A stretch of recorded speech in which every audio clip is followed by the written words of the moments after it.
wake up and you are Usher. Yes. What is your daily life like? The fire don't feel the water, and the night don't feel the thief. Hey, everybody. Once the music's over, I love her. She's fantastic.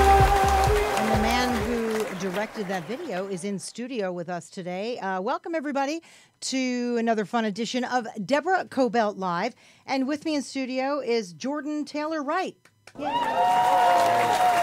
directed that. Pretty incredible, but you've done a lot. Other than working with Usher, you've worked with Bieber. Tell me some of the folks that you've worked with. I mean, I have a whole list of stuff, but... Yeah, I've been fortunate with the people I've gotten to create with. I worked with Usher, toured with him for about 3 years, and while on that journey, I was able to create music videos and toured content and social media stuff, just whatever visual kind of creative was necessary to get the story across, and then met Justin through that, and then got Justin Bieber, and then I got to work with Jennifer Lopez and Martin Garrix, and just infinitely blessed with the people I got to create with. Let me stop you a little bit. What's J-Lo like? Because her energy is incredible. I feed off her energy just watching her. She's I amazing. know she's hardworking, right? I mean, she just keeps going and going and going. They all do, really. They all do. And they all have a good sense of self, which I think is important to know what the message you're trying to put across is, because at the end of the day, you're a vessel and a channel for the message you're trying to tell. So for her, she's obviously been doing this in the industry that she's been doing it for a long time. So she knows how to present herself and what that message is. And it really resonates with the people that are watching. You know, I had you in today because to me, you're multifaceted. You're also an artist. You've got your own company, Taylor Cut Films? Yes. Taylor Cut, okay. You're working on a film. Aren't you leaving soon for... Japan, in 2 weeks. It's a film that I wrote that I've been kind of working on for the past couple months.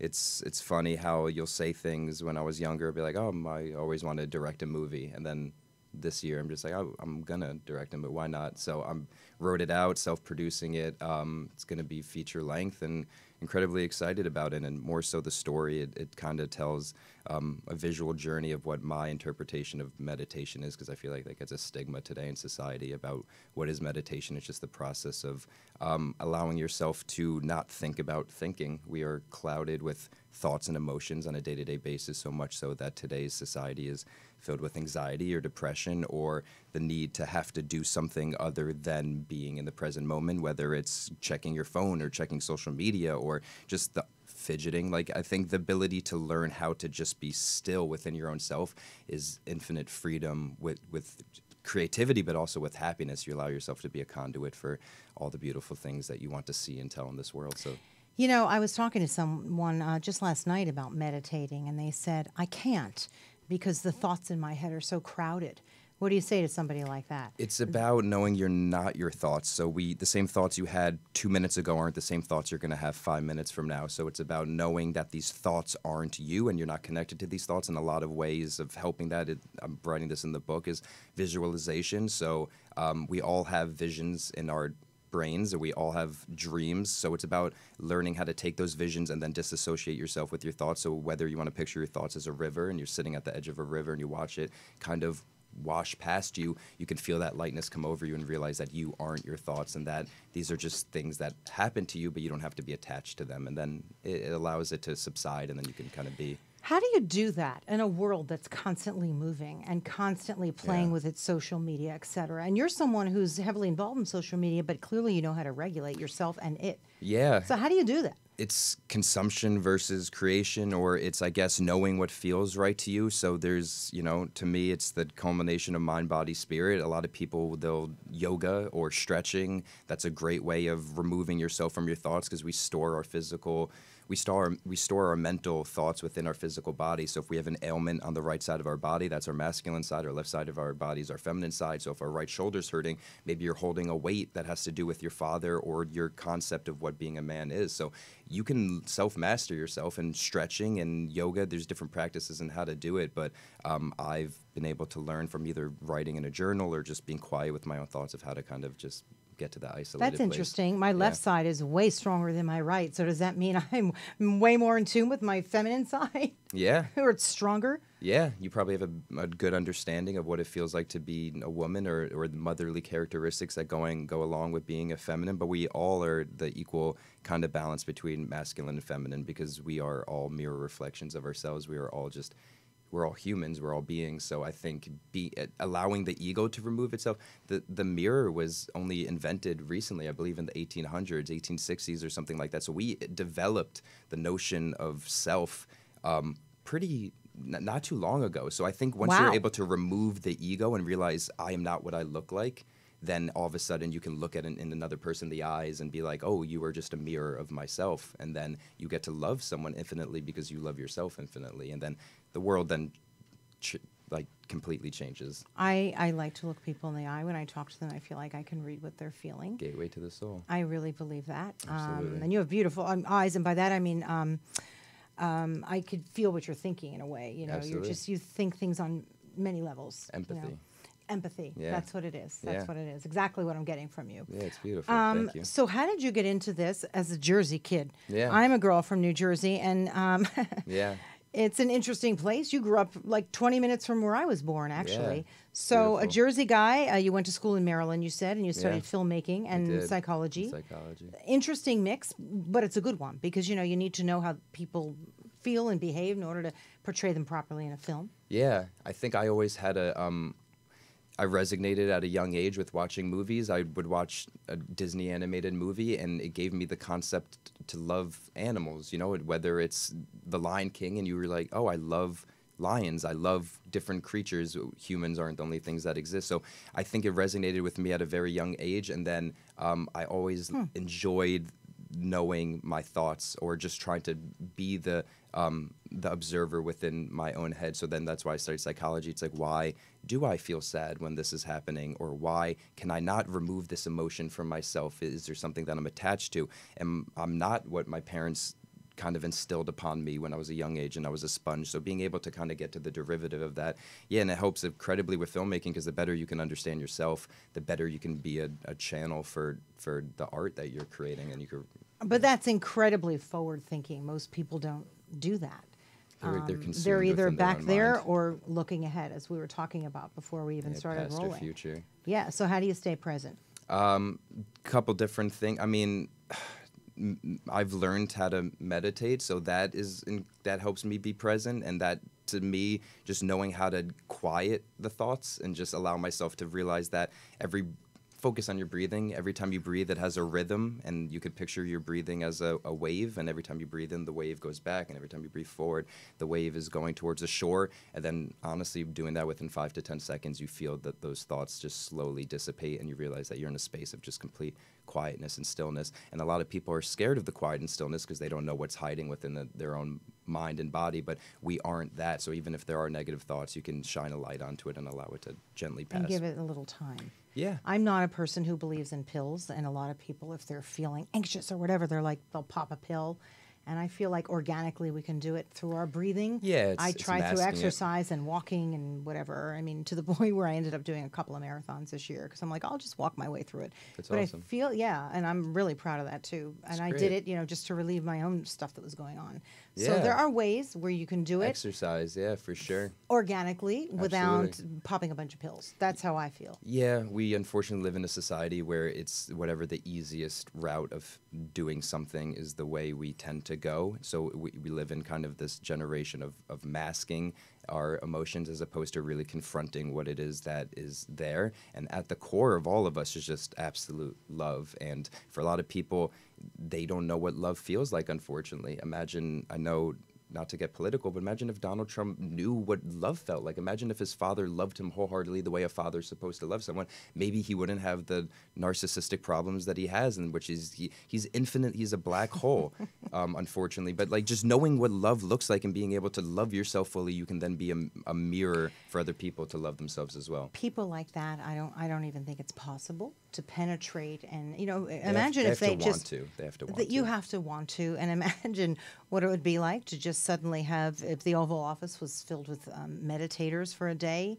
I mean, I couldn't imagine what he would say. I don't know he if would he just knows go, how to "Oh God, forget it," and he'd just walk out or say something ridiculous, Yeah. or tweet about it. I don't know him personally, but I based on every action he's ever done, I can't imagine he's someone who enjoys sitting within his own thoughts very often because Absolutely he's probably not. terrified of what's in there. So And doesn't care, by the way. He just goes. he just thinks that projecting to the outside world is a way that's going to fix his inside world, but he's going to realize really quick that And the mess bullying. he's making. Yeah, but the beautiful thing is too, as negative as that is, and that we're able to see it, it's also we're the most advanced and accepting as a society as we've ever been. We are, don't you think? Absolutely. It's actually promoting more and more people to say, "Whoa, wait a minute, I got to go back this way." Yeah, I everyone's agree. realized because everything's just a mirror. So people that are looking at that and think that's okay, they're not dealing with something within themselves. But for the majority of America and the world that is looking at this, they're all universally saying that doesn't feel good. I like equality Yeah, for this men can't and be women. right. I like gender equality. I like all of the stances that he's opposed to. Voices are coming out, powerful voices. Even you saw at the Golden Globes, everyone wearing all black in solidarity for a I movement. appreciated that solidarity. I really did. I've talked nice about to it see. myself. You know, I've had all kinds of things happen, and I don't even have the courage to speak out. So I sincerely appreciate the people who have. They make it better for me and everybody else, Yeah. for you and everybody else sitting in the room. Absolutely. Really, it's not just for women; it's for everybody. No, equality is equality. It's for every living being, and hopefully every living being can get the right to just be that, just to be and be happy without any sense of control or judgment or labeling.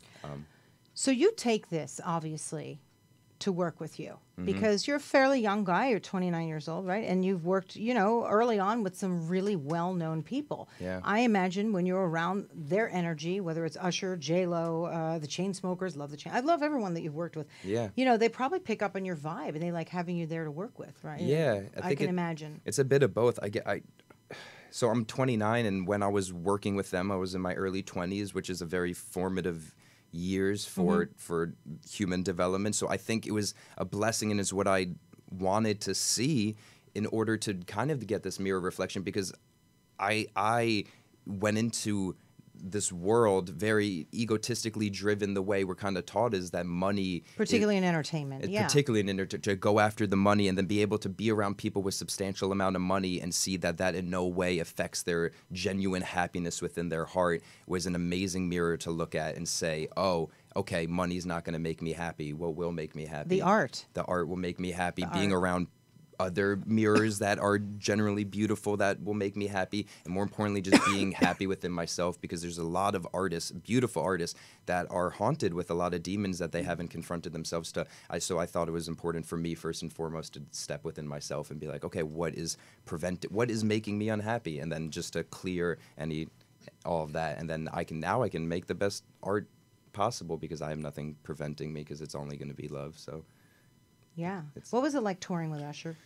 it was awesome. It was it's kind of like in the day and age that we live in now, where it's almost information overload, because I went from kind of graduating college and a bit unsure of what I wanted to do, to then all of a sudden just being on the road, being in a new country every day. So it's like you get to see these different cultures, you get to experience these different things, but unless you're taking the time to process it or to live in the moment while you're there, it could be information overload. So I think it was an absolute blessing, and it was amazing, because now I get, in retrospective too, I get to look back and be like, I got to see the entire world through a lens that most people don't get to see, through like extravagance and luxury, and so I got to see the beauty in that.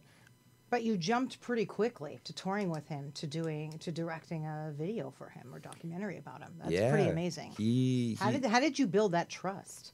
I guess just trusting myself. I never really thought of it of any other possibility. All I really knew is how to be happy in the moment, and then I understand there's a stigma that goes along to it, and it's like, this is a person with clout and a name and an entity, but at the same time he's a human being. So I think he respected the fact that I was just like, I like you as a person, you like me as a person, and let's just work together. Let's just keep creating Let's together. collaborate, And then we yeah. just kept collaborating, and then beautiful stuff came from it. And I think that's where most of the best collaborations happen, is when there's an equal amount of, because no one person could do anything. Even the films I'm making, I'm not doing it myself. I have an amazing team that's doing it with me. So Did you like growing up in New Jersey? I did. It was, You did? Yeah, I think there's a saying that's like grow up in New York and live there long enough before it makes you too hard, and then live in California long enough before it makes you soft. I don't believe in labeling in general, but I think it was beautiful to be in New York and to see this culmination of different cultures and to see the hustle that is there and ever-going movement and people that love love being in a beautiful melting pot of. So I loved having. And we that. have that out here, though. You just have to. It's Just a you little really slower, have to that's look all. for it. You know what I mean? We have a true melting pot. So many of our little towns have that, and Absolutely. you do have to go out and find it a little bit. It's just in New York, it's there. You know, you Yeah, walk the streets, every you're walking with street is- rich, poor, all colors, all everyone, which I love about New York. But it could just get a little busy, and it's like, whoa. Our work took us out here, so that's why we're here. Just, I guess, like you. Yeah, I mean, I love the sunshine. I love I don't think I would have been able to get into meditation in New York. Not that it's not a movement there, not that they don't offer that type not of the thing. same. I just think I would have been caught up in other things. So yeah, it's definitely the timing was meant to be. So yeah, I love LA. I love New York. I love all over the world, honestly. Yeah. You also do commercials. You've done something. You've worked with Tiffany's, Audi, Ferragamo. So you've crossed over into the commercial world, if you will. Yeah. What was that like? It's fun. To me, it's organic because if it's a product that I've either used before or enjoy using, then it's very easy for me to tell a story surrounding the product that is being used. The Bose, I generally use their headphones when I'm video editing or when I'm listening to music. So for me, it's easy. When I put on the headphones, all of a sudden, and music comes on, I'm teleported to a new world, and I'm able to escape whatever mental angst may be happening. So it's just about projecting that kind of visual. So I think with anything, it's whatever's the most organic to you, because anything that's going to be forced is not going to be successful. So if it's coming from your heart and you actually love it, then it'll. Did you enjoy it'll working with the resonate. NFL? I haven't worked with the NFL yet, But you're about to? I read it somewhere yeah. in your bio. Sorry. Yeah, no. Bose, they have a licensing and a partnership with the NFL, and this year we're talking about what I'm going to be doing with them, and if I do, then it would be there'd be some parts that would be with the NFL. But yeah, I grew up watching the NFL. I don't know how much I support people beating each other up any longer now that I know how important our brain is, but. Yeah, I wonder if there's something that they can do. I mean, I don't know. Better padding? I do not know. I don't claim to know what the answer is. But knowing that these guys are suffering terribly years down the road, and then every Sunday we're all watching football, and I'm thinking, there's something not right about this. it starts with us. Yeah, it does. Like, Yeah. there has to be a better way. I'm sure nobody wants football to go because people love watching, but there's got to be a better way to keep these guys safe. But different conversation. Yeah, I mean, if they're loving doing what they're doing, then that's absolutely beautiful. But if they don't love what's happening to them and what the compensation they're getting and all the injuries they're getting, then that's a discussion worth having. So anything that has been your absolute favorite thing that you've ever done, or a place that you traveled to that was so inspiring that it just stayed with you? I went to India, and I spent a week in India, and that was incredibly eye-opening and beautiful. And Where were you in India? We did the Golden Triangle. So we were Nice. at Agra, New Delhi. You say and- we. Who and were you with? Jaipur. I went with beautiful destinations and about 12 other content creators. So it was really awesome. I got to meet other visual storytellers as well, and we went to the Taj Mahal and these different places. But I just loved the level of spirituality that was there, and then just the diversity within the culture was just something I've never seen before, and it's something that will stay with me forever. For Yeah, sure. I've traveled so many places. India is one of the places I have not been to because I want to give it enough time. Yeah. And I had a couple of weeks last year, and I actually spoke to one of my sons about it, and he goes, "No, we need more time." And I'm thinking, look, we may not get more time. So you take what you can get, and you take a plane and you get over there. All that exists is now. All that exists is now. I'm going Yeah. to tell him that. I'm going to go home and say, look, he stayed for there a week, and look at the impression it made on you, right? Absolutely. Yeah, any amount of time can make an impression if you're absorbing it. So I think it's just, but India specifically, that was just really, it was gorgeous. Yeah. Yeah. It's, What else? I mean, what's next for you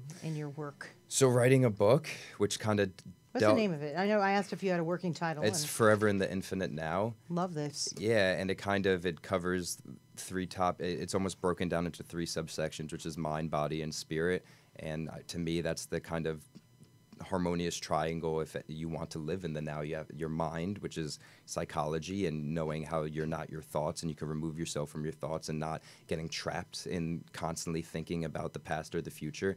And then the body, which is, this is a vessel and a tool, and we should treat it as such, in a temple, and what you eat and how you stretch and where you're storing. You're a vegan. I am a vegan. I'm plant-based. I love animals. Were I you just always love the way it makes me feel. plant-based, or when did you become a vegan? I'm telling you, I sense a movement. Don't you? I just sense that there's a pivotal change happening in society.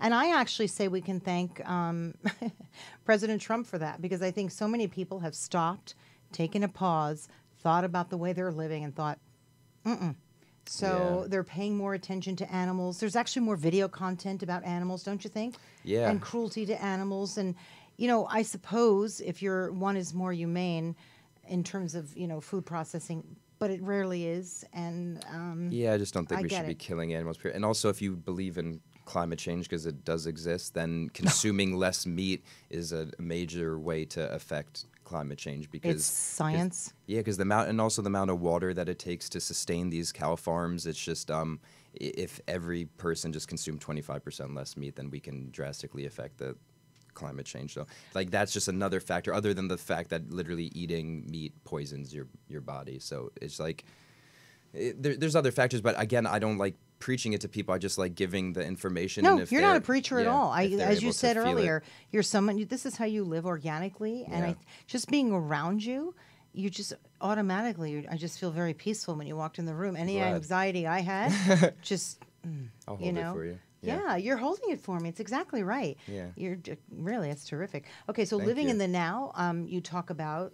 So I guess and how other people can learn to do that. And in the back of the book, there'll kind of be like a practice section, and I know this is done in other types of forms, but just larger questions that you can ask yourself that, what do I find most beautiful about myself? And it all kind of starts with loving yourself fully, and then, or just tricking your mind into not using words like can't or sick or insane or unreal. I post a photo on social media, and everyone's default is that's unreal. It's but do you know what that word means? And your society's telling you that to not think that's real, but anything you think is real. So we can liberate our own minds if we allow ourselves to kind of remove this kind of programming. So that's what the book is about, and it touches into that, and it also has my photos and different artwork that corresponds with that. Yeah, we didn't even get into the fact that you're a well-known photographer. Yeah. Tell me some of the people that you've shot. Yeah, I guess some of the musicians, and then I actually photographed Hillary Clinton not too long ago. So where?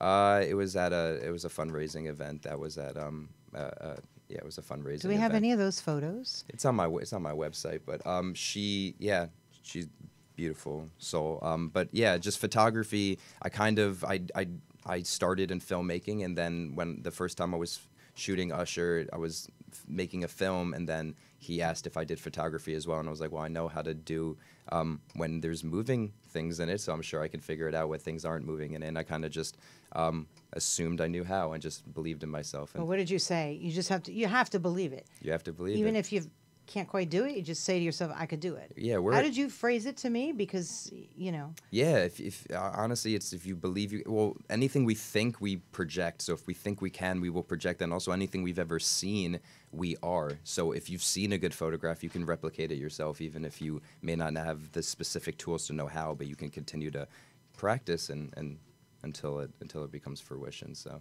do you have truly a favorite job that you've done, or a favorite person that you've shot, or a film that you've done, or video? I guess something that was really memorable was my grandparents and my parents came to a show at Madison Square Garden in New York, and it was a sold-out show. They got to meet Usher backstage, which was amazing for them. My grandpa collects autographs and memorabilia, so he was on cloud nine.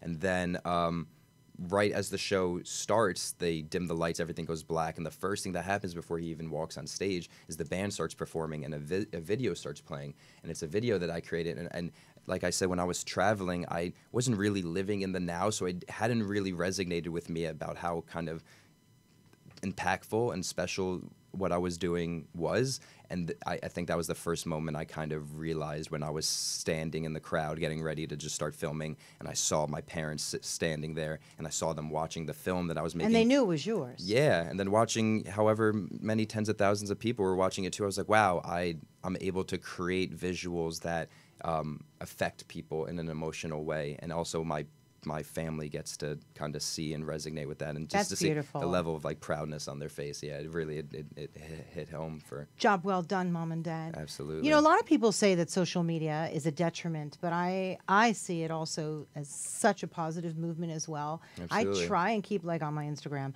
just really positive, like, videos. A lot of mine are actually about climate change and about the environment and about beautiful. animals. Yeah. And it makes me so happy. And some of them are even just adorable little animal stories, and it makes me happy. You know, you don't have to go on social media and see No. like the coolest thing that everybody's wearing and Snapchat all like.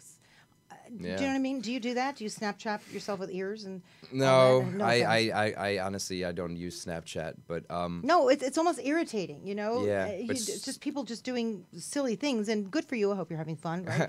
But it's to make an impression on someone. yeah, And I mean, don't social get it. social media is beautiful in the fact that there can be a lot of negative consumption because I think people now don't know what facts are and don't know what the Isn't that the truth? don't know what the truth is and don't know what resonates with them, so they're consuming a lot of stuff without really understanding the impact it's having on them. But at the same time, you're able to. I posted a photo today that I created with someone in South Africa that he is amazing at Photoshop, and we were able to work on it together. So just the fact that within a certain amount of time, I could be working with someone across the world and be able to then present it, and then a football stadium amount of people to be able to see it. So I think if you understand the intention as to why you're posting and the impact you have when you're posting, it's a beautiful place because there are a lot of beautiful content creators out there. I just think it's Really incredible. If you look for it, it's really there. I Yeah. mean, I like to point the lens that way.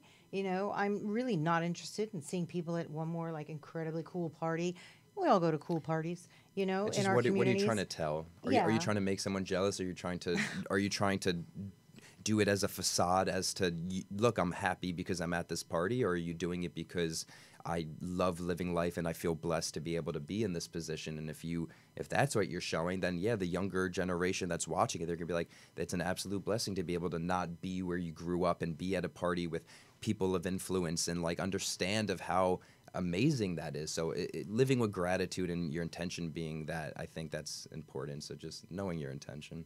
And the film that you're going to be working on in Tokyo in a couple of weeks, that's called what? The Discovery of The Divine Consciousness. the Divine Consciousness. Is that something that you wrote? Yeah, it's something this is I your wrote. whole thing. Okay. Yeah, it starts with me as a young boy, a younger version of myself playing video games, and the game that I'm playing is called the Game of Human Existence, and it kind of is like this allegory of what society is today and how we kind of gain points, and then it goes into me present day, and then understanding how to eliminate or to remove any negative like thoughts and how to deal with death, how to face your fears, like in order to actually live. Have you dealt with death? Have you had that on your doorstep? I mean, I had Yeah. quite a bit of it recent years, all at once, and it just really threw me for a surprise, and that I Absolutely. didn't expect the different types of feelings to come out that I'm still dealing with, which I think has made me a little Yeah. anxious, and now I'm trying to calm the anxiety because Absolutely.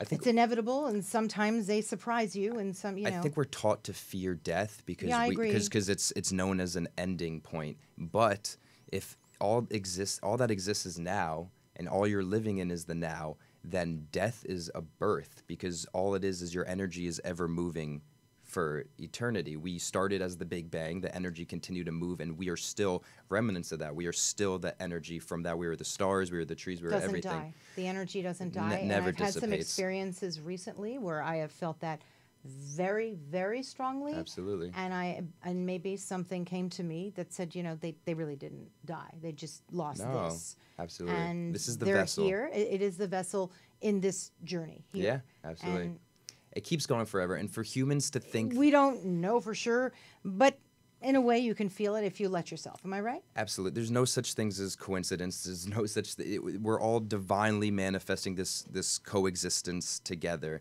And the more we can realize that, the more harmonious and honestly, the more heaven on earth this reality will be, because we're not all separate. So, and there's nothing to fear within death. It's going to be beautiful because all it is the next chapter of what is then happening.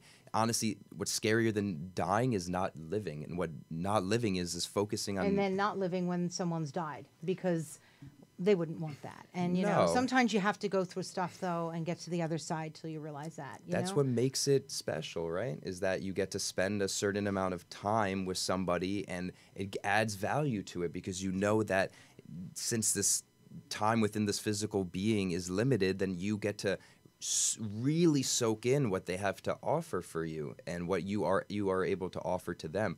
Living in eternity would, within one physical form, would only make it, you wouldn't, unfortunately in today's day and age, you wouldn't fully appreciate it. So the more you could appreciate that you're living, the more beautiful your life is going to be, because there's really nothing to worry or fear, because all that exists is right now. And if right now you're like, okay, I'm happy right this second, you will be happy for the rest of your life if you hold on to that moment, because that will be forever.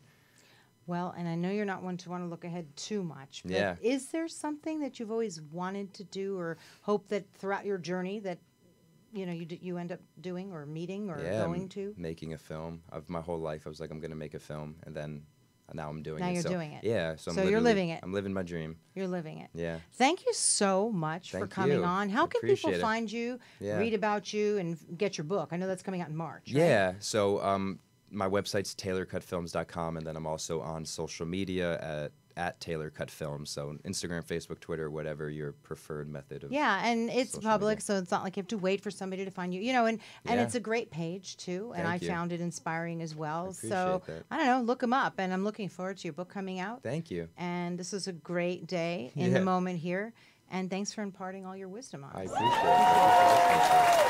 Hey everybody, thanks for being here for another fun edition of Deborah Kobylt Live, and we will see you next week.